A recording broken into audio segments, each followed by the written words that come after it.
আসসালামু আলাইকুম রহমতুল্লাহি আবরাকাতুহ। তো আমি যেগুলো শর্ট ভিডিও আপলোড করি, এখান থেকে আমার কিছুদিন আগে একটা ভিডিওতে 11,000 ভিউজ আছে। তো এখান থেকে আমার এই ভিডিও থেকে কিছু মানে সাবস্ক্রাইবার ছিল প্রায় 70 থেকে 80টার মতন। তো আমি যদি ভিডিওটা ক্লিক করি কয়টা আছে আপনারা দেখলে বুঝতে পারবেন।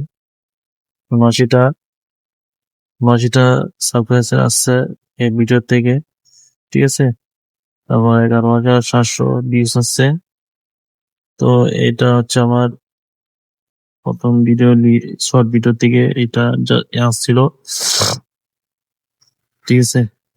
তো এরপর ভিডিও গুলো যদি আমি আপনাদেরকে দেখাই, এগুলোতে 500, 700, ঠিক আছে। কিছু কিছু ভিডিওতে 0, ঠিক আছে।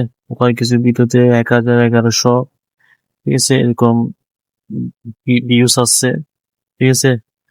তো মানে কিছু অনেকগুলো ভিডিওতে 1100, 1500, 1600, যেমন ধরো এটা থেকে 2100 আছে, ঠিক আছে। তো এটা দেওয়ার পরে মাঝখানে কিছু মানে আজকে কালকের ভিতরে আমার ভিউজ কমে গেছে। এটাতে 1300, এটাতে 1200, এটাতে 79, ঠিক আছে। তো আমি যদি ইসলামের শর্ট আপলোড করি, তো এগুলো ভিউজ কমে যাচ্ছে। আবার কিছু সময় ভিডিও চাললে ভিউজ বাড়ে, ঠিক আছে। তো আপনারা সবাই পাশে থাকবেন। আজকে পর্যন্ত সবাই ভালো থাকবেন। আল্লাহ হাফেজ। আসসালামু আলাইকুম।